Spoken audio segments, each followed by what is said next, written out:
How do you end up getting all these skills and expertise that allows you to make a living today? You know what it was actually. Like most things, it was born out of necessity. It was because I hated my first job so much, and that's going to be weird because I stayed in the same job. Quote, I stayed with the same employer for 5 years, but I didn't do the same job. So there's a distinction here. Uh, Within my employer, the first job that I did was so boring that I was like, I am losing 9 to 5, 5 days a week doing this job that is so boring that it makes me angry that this is how my life wastes away. There were like almost like a dozen of us who were working in this field, and it was just so boring. And we were like, why did we even graduate university to do something this mind-numbingly boring? Um, and it actually happens a lot in business. It happens less in engineering. And there's like even statistical studies or like just surveys done where they interview business school majors and engineering majors, and they're like, "Are you happy? Are you fulfilled by your job?" And the engineering majors always outrank the business majors because business is a lot of business is just bullshit. I mean, I think That I think it humans also created. happens in I think it also happens in architecture. I mean, especially you coming out of a design school, you want to go and do something that's like, you always have big aspirations when you come out of college, right?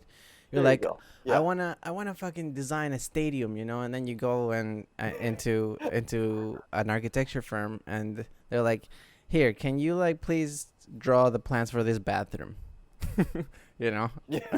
and Of it's the stadium, and you're like, "Yay, it's still a stadium." exactly. So it's exactly Yeah. like that. But I totally get. It was like that. Yeah. Yeah, I definitely get that feeling, and I definitely have had that feeling in in some aspects of my job. So you got out of it, but So how did you get out of it? so yeah, that's it really. I noticed, because the job was so boring and so bad, what most people would do is they would accept that the job is just something that's bad, and they're like, don't let your job become your work, your life, right? Don't let work become your life. That's just a thing. Make sure that funds other things to do in your life. And so they would do stuff like yoga or bicycling Right, or whatever. they They would do find something, some right? way to escape their reality. Exactly. Yeah. Which is like, and they justify the job as like, it's what I do to, fund the other stuff.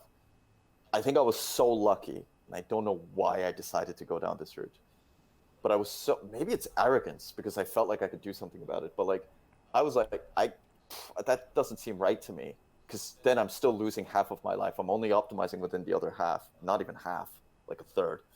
Um, and I was like, no, there must be a job that is intellectually stimulating and genuinely creative that makes me have as much fun doing the job as I have trying to beat someone at a video game. There must be a job that's like that. And at the time, I wasn't. There was no passion behind it. It was purely opportunistic. At the time, data science and machine learning, these concepts in artificial intelligence. This is 2015, 2016. Were starting to become very, very, very popular. It was already popular from like 10 years ago, but now it's like really starting to get popular, and people are hiring for these job titles.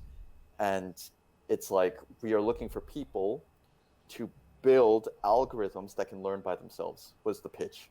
Now that I actually know a little bit about machine learning, I'm like, that's actually not how it works. They oversold it, but that was it. And it wasn't like some BS like business, like, oh, I'm the person who brings people together so business can happen, or I'm the person who manages the project. It was like, no, no, no, no, no. Like, these jobs actually require fundamental problem solving to be able to create like an equation that can represent human decision making or that can represent the world. And it's like really deep statistics, and most importantly, it's hard. And I think what I was missing in my job was nothing was quote unquote hard. There were things that were complex. There's a difference there. Like it's not hard, it Right. just has a lot of steps involved, or like a Yes. lot of like, yeah, but like it's not hard, like you just have to do a lot of things. And I was just craving something fundamentally intellectually hard. So I was like, you know what? Maybe this will be it. So what I did was I went out and I bought I was like, what do I have to do to be able to program machine learning code? Turns out you need to know a lot about statistics, and you need to learn how to program. And I didn't know how to do either of these things. And I had an economics degree, so I could kind of do a little bit of programming, and I could do a little bit of statistics.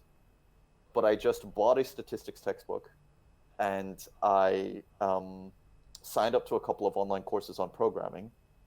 And for about 9 months, every day, like literally every day, 8 hours a day, I either studied stats or programming.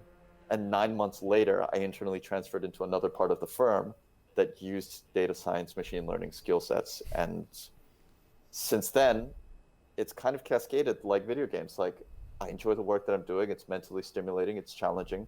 So I work hard at it. So I get promoted, and then I enjoy it. And then, it's been a positive feedback loop, and it ended up working out. But it really comes down to that one point, which is, for some reason, instead of deciding like, job's going to be boring, I better focus on the other stuff, I was like, no, I need to find a way to optimize this part of my life.